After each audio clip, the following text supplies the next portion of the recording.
Aldrich, Saint of the Deep. If Aldrich himself will squander his grand vision, then I'll make the deep sea take the world myself, and may the feast bell ring for blood.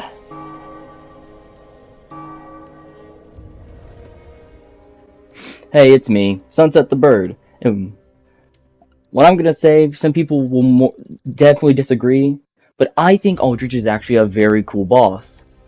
And while thinking about Aldrich, I thought of a challenge run idea where I have to do an Aldrich style run, where I can only use abilities that allow me to steal life, cause, bleed, or stuff that says eat or something related to eating within the description of its abilities or just the weapon itself. Uh, so yeah, that's what we're doing. Now the rules. I have to use only things that are related to eating. I have to use spells that either say eating, that have to say eating in them, and I can only use lifesteal. These are all the things I can use. Until I can get my hands on them, I will improvise. To get the certain things I need 30 intelligence and 25 faith to cast all the miracles I need for the run and the sorceries. Since it's going to take a while, I will use substitutes. So until I can get my hands on something that causes bleed, I will use the axe.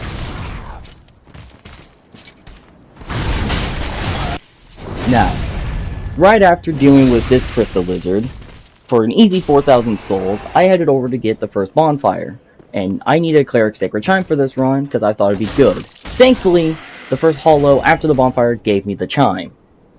Moving on, it's time to deal with our good friend Aldrich Gundyr, judge of the unkindled, one who will test if we're worthy of linking the fires.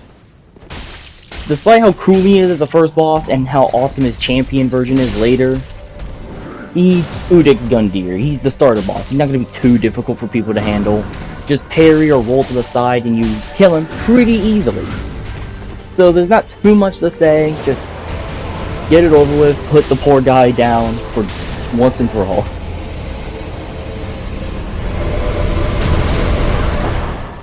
After quickly convincing the Swordmaster to take an early grave for himself, I decided to take the 10k souls I usually get at the start and put them into some levels just so I'm prepped.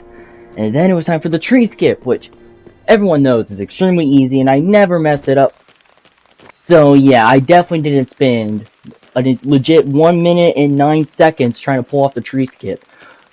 I'm amazing at this. Like, come on, why would anyone doubt me? See? First try. Past that, we got ourselves an Estus shard and the coveted silver serpent ring for some extra souls. You know, standard stuff. And afterwards, it was time to head to the High Wall of Aldrich.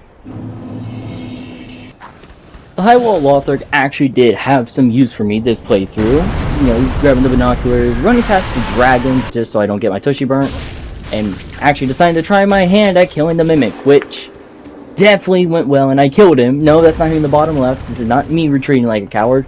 Shut up! Getting the bonfire and feeling confident as ever, I move on, get some Titanite from Lothar, common stuff, get the Estus shard, and importantly, the cell key to free our good friend Grey Rat. This is definitely me not dying here. What are you saying? You're lying to me. There ain't no way. I definitely didn't die. Okay, now getting Grey Rat, this is a great thing, meaning now we can get the Bandit's Knife after I had to sell pretty much everything I owned and my arm just to get my hands on it. Now, with my hands on a brilliant Bandit's Knife to where I could kill any boss easily because of that amazing damage. Let's see.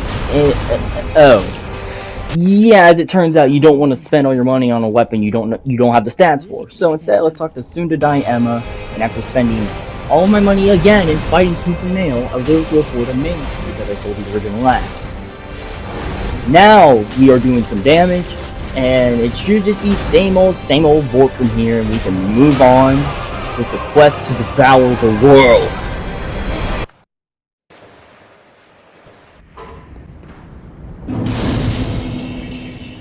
So, Undead Settlement didn't have much for me. I grabbed Yol, who in the long run would be only useful for 5 levels. Getting past the workers to go get our good buddy Cornix out, hoping that some of his pyromancy would be useful for us. As it turns out that I will never ever use his stuff. Getting the grave key to actually go find a useful NPC who will be very needed throughout the playthrough is Irina of Kareem, the blind priestess, I believe. May she serve us well. Siegfried, I'll be sure to eat you here soon. Ah, the road of sacrifices.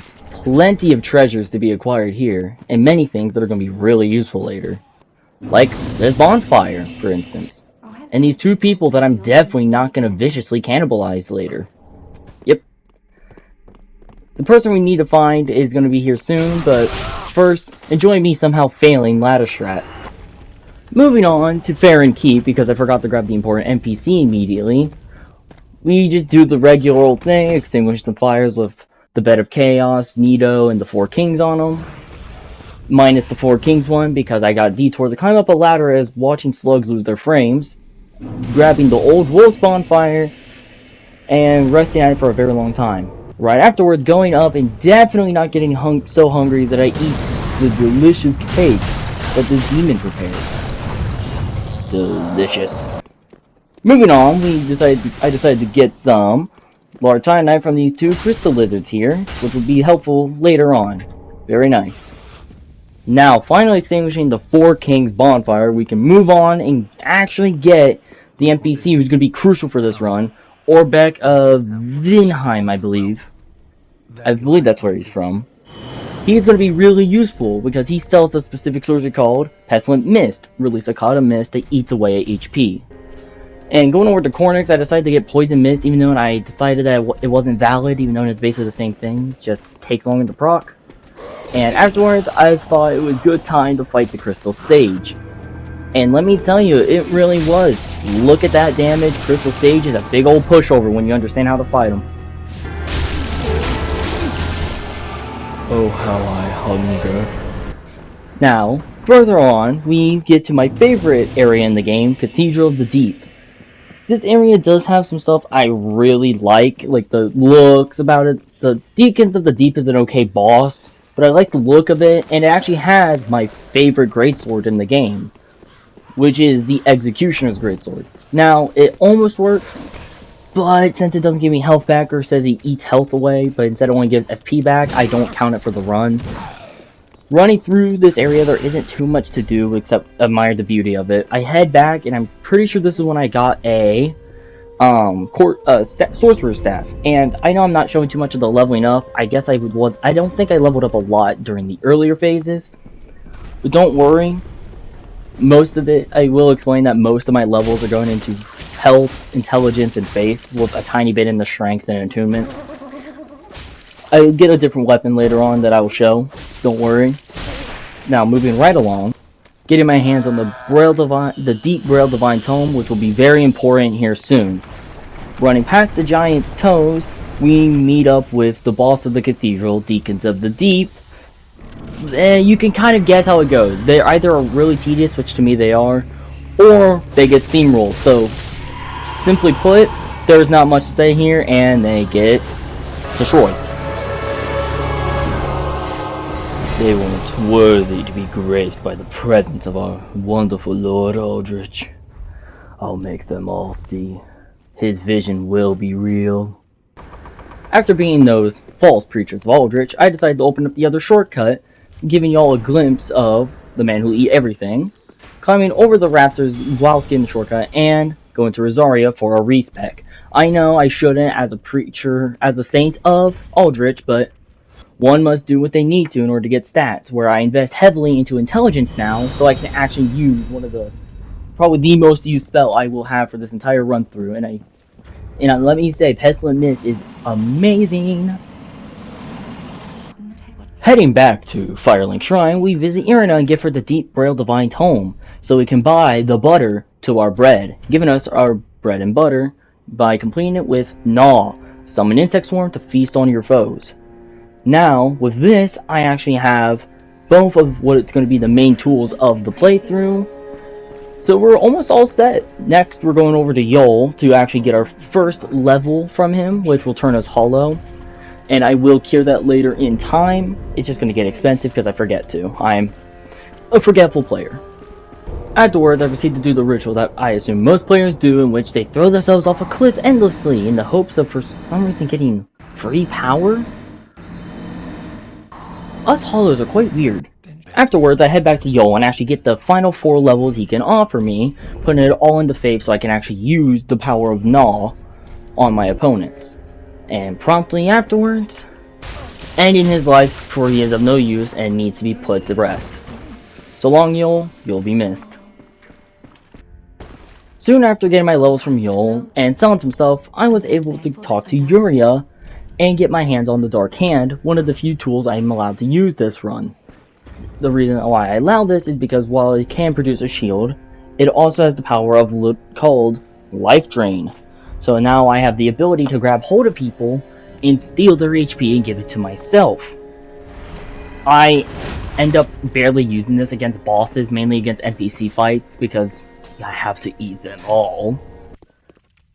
After acquiring the Fahrenheit Perimeter Bonfire, it was time to deal with the Abyss Watchers, who I believe they could tell the path I was heading down, and they were not going to stand for it. Though in all honesty, the fight was actually pretty good. Like, I was actually had to use a mix of my dagger and Gnaw. Now, so you can see that my build's actually starting to get some more use than just spam one item. You know, pretty good, pretty good. But yeah, mostly just keep your distance, shoot them, and if need be, get a backstab in, and the Abyss Watchers will fall pretty easily. But don't worry, this challenge run is not all just simple blast. There are times where I'm going to struggle a lot in the late game, just you wait and see.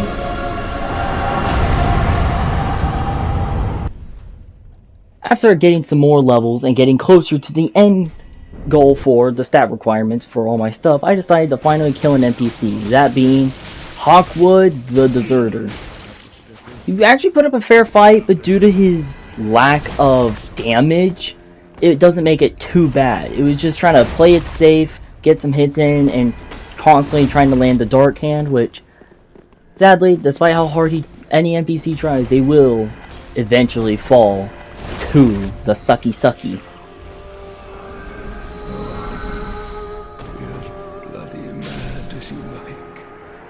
Delicious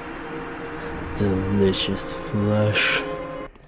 Heading back to the swamps of Farron Keep, I get an item that I really needed from this place, the Lingering Dragon Crest ring, and I had to fight a crab for it.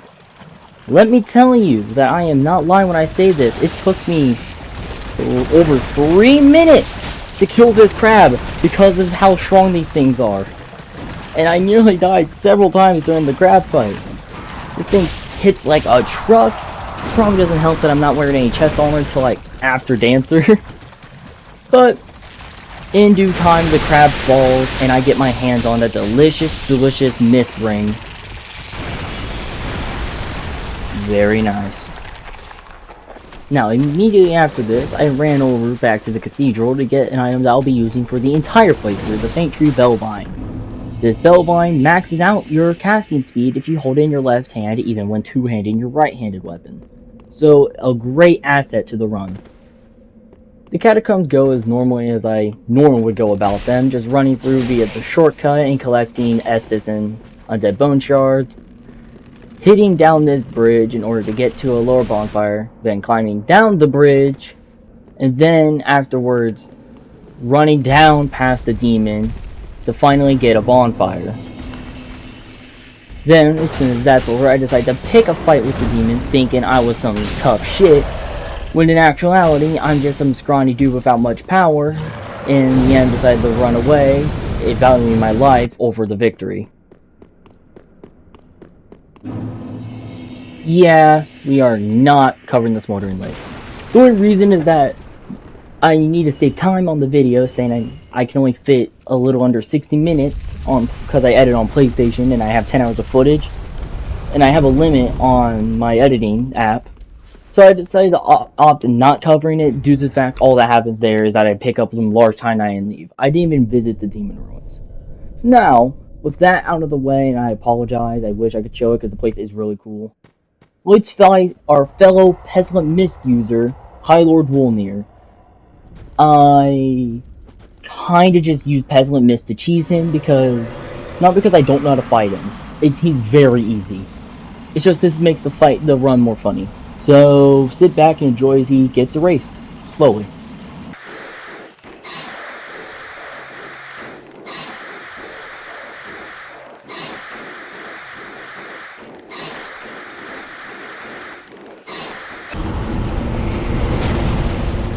Such delicious agony.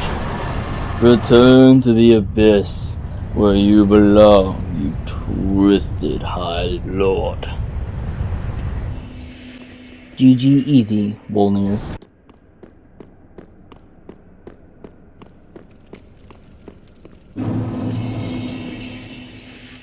What a sight! A Irithyll of the Boreal Valley.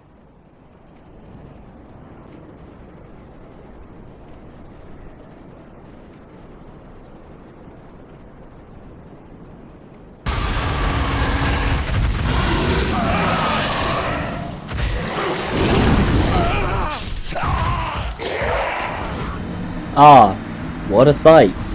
Irithyll of the Boreal Valley.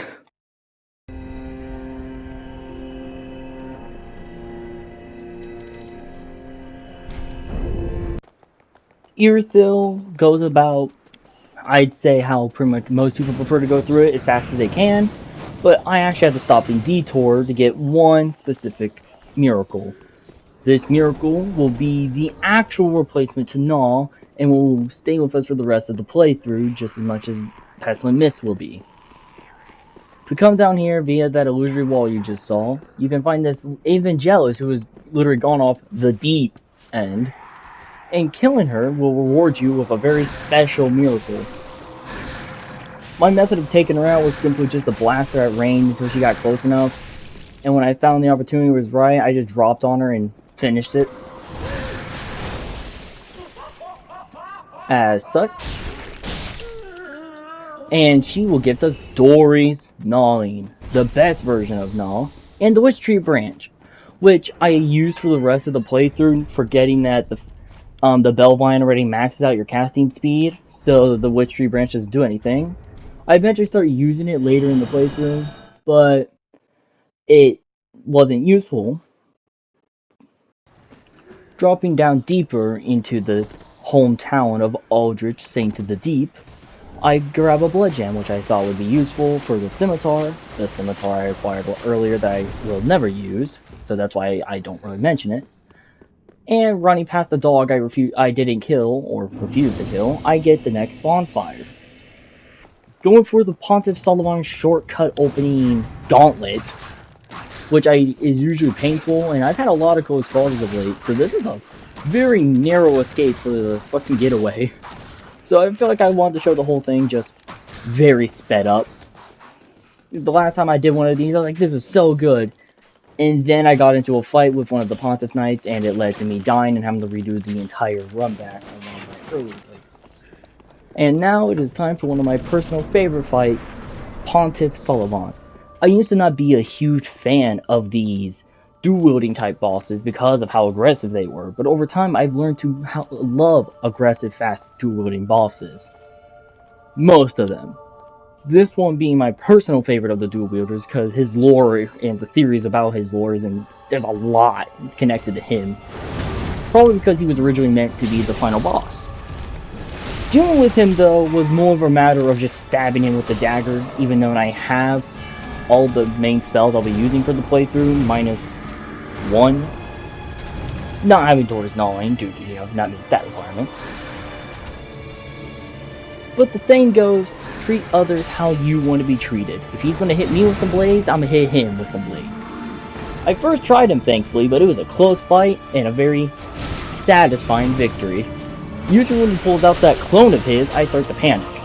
Because that clone usually makes me panic roll due to how much is getting thrown at me, due to the attacks getting doubled up. Thankfully though, I managed to pull out in the end and secure me a victory against the man who I'm still conflicted if he's a true ally of Aldrich or against Aldrich. Either way, the Pontiff dies. My dear Lord Aldrich is so close. I can feel his presence.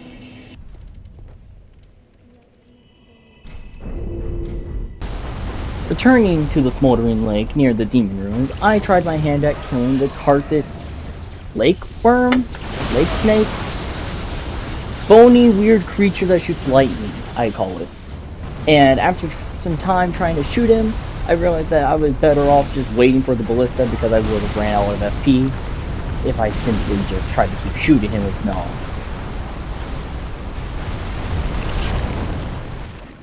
Is what I'm doing even worth it? What if I don't succeed in my mission? Will I accomplish the goals?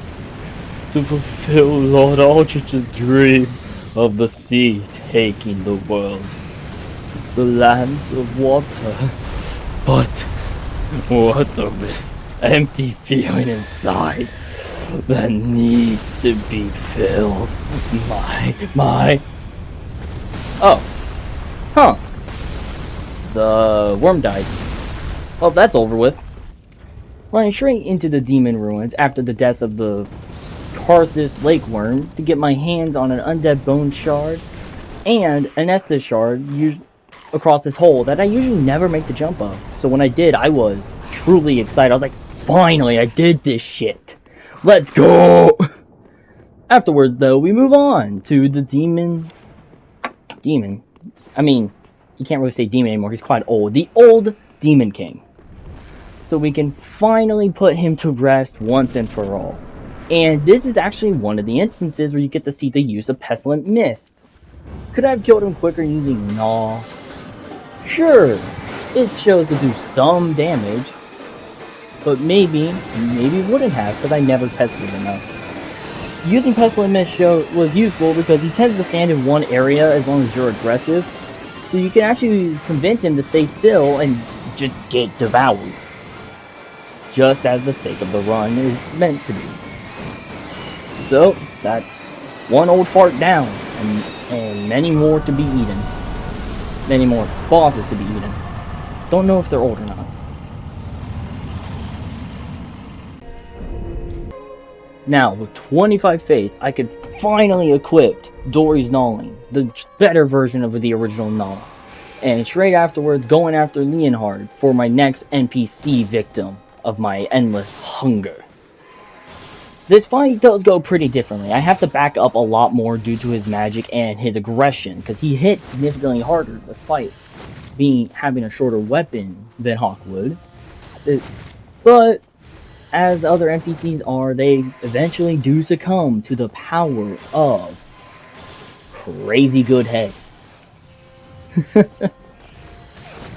So long, Leonhard, you lustful follower of Rosaria. After taking care of that pesky NPC, I head back to Irithyll via the Distant Manor bonfire in order to get to our next location via the Irithyll dungeons. I usually skip out on this place entirely without doing much because I hate dealing with jailers. I'm sure everyone else does too. Came in, grabbed the jailbreaker key, and just dipped. I did take some time though to go kill the mimic with the Estus shard using, my lovely Pestilent Mist.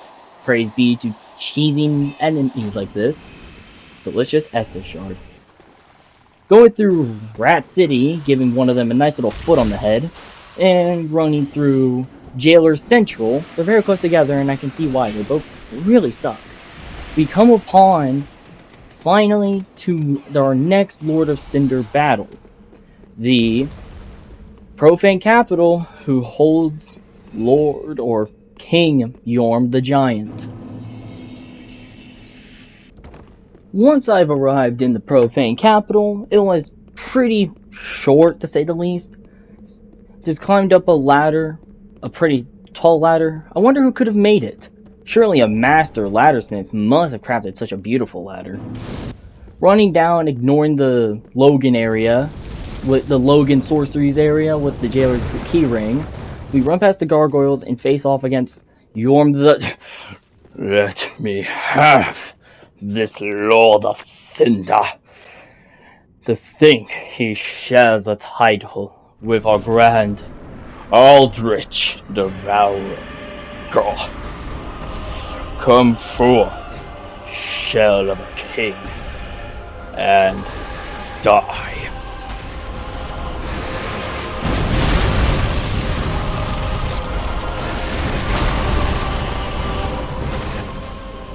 Who think they'd allow such insignificant people to become Lord of Cinder simply sickens me. I do not care what size or strength you may wield, be it the embers of a lord or the profane flame itself. You shall fall, so the mighty Aldrich may rise. You do not have what it takes,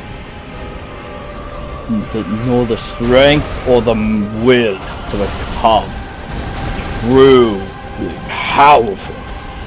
Now, it is time you fall, Yorm the Giant. May your ashes fuel the fires of the deep ambitions of our Lord. I think Deep St. Hungress is very dedicated to his work.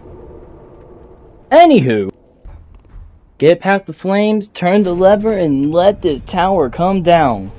For it is time for us to head to Anern Londo. We are getting really close to Hungress's Lord Aldrich now, so I don't know how he's going to feel about it, saying that we're now approaching the very steps of the building, the city that this god devourer hides in. Hopefully it isn't something too crazy. Lord Aldrich, I've missed you, my dearest lord. Yet, I can only think that you are not acting enough. You're sitting idly by in the graves of a god's home. You have taken many things from them, but you have yet to enact your will upon the world. You must set in foundations if you are to rule over the new steep seas. Okay, moving on from that, heading back to Pontiff Sullivan's room and hopping off the ledge, we get into a stare down with some knights and one Fasai who has some mad hops. Now he got some good airtime. But coming down here, we can drop off this ledge and grab the Ring of the Sun's Firstborn, which greatly boosts the power of miracles. Which I don't quite know if it will help, but maybe it will help boost Dory's Nulling.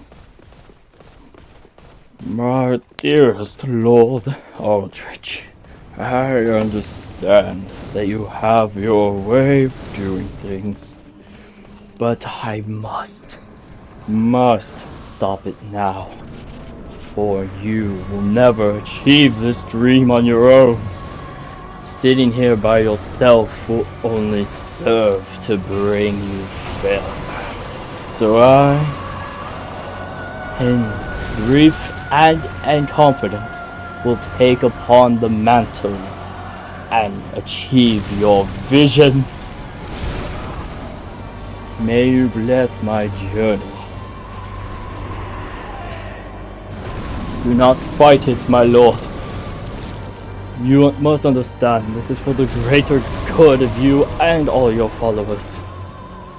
Do not scream with the voice of the old Gwendolyn. Do not attack with the blade of Grave Lord Nito. Do not swing with the soul-reaping power of Priscilla. For I believe this is for the best. For the very best Just give in, and we will conquer all.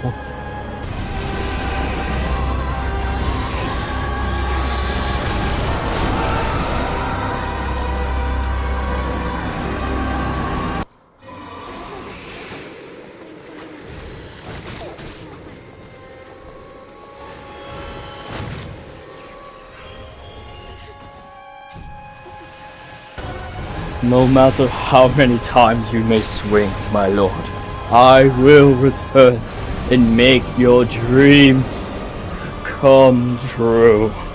Now, go quietly, and we shall passionately take over the land and prep it for the new age. The soul of my lord and mine, are now one. Oh, dear Aldrich, may your soul guide me to a greater future.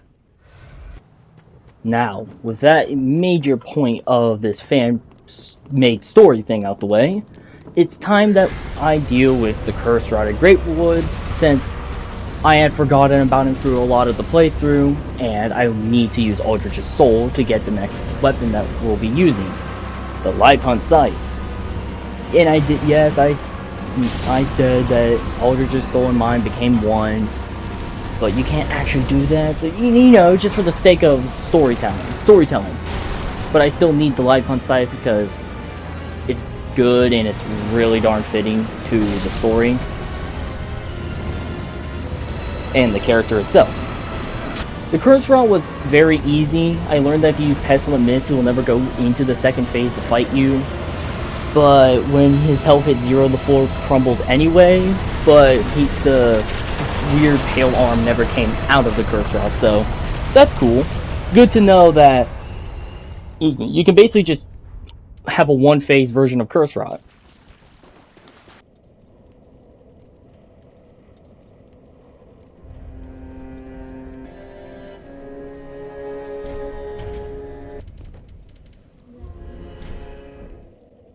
Hey there, this is the end of this part. I will have to make this a 2 or 3 part video due to the limitations of how I edit.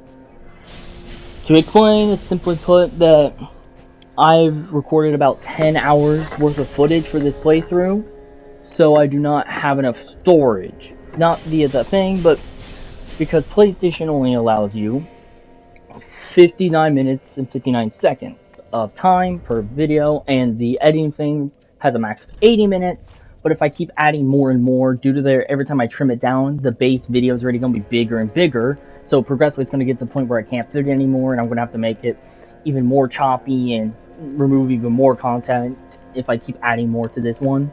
So I'm going to have to end it here. This is also allowed. This weapon I've shown you is the Preacher's right arm I got from the DLC after the playthrough. Like during the end part of my playthrough I got it. And I allow it due to the fact that it's called Feasting Branch, which you manifest a branch to fillet your prey. Just the catalyst I wanted to use in the main playthrough once I got the idea of it, like once I rediscovered it, I was like, oh, this thing. But this will be all, so I hope you enjoy, and spread your wings and fly. This is Sunset the Bird, and I'll be seeing y'all next time. Bye bye.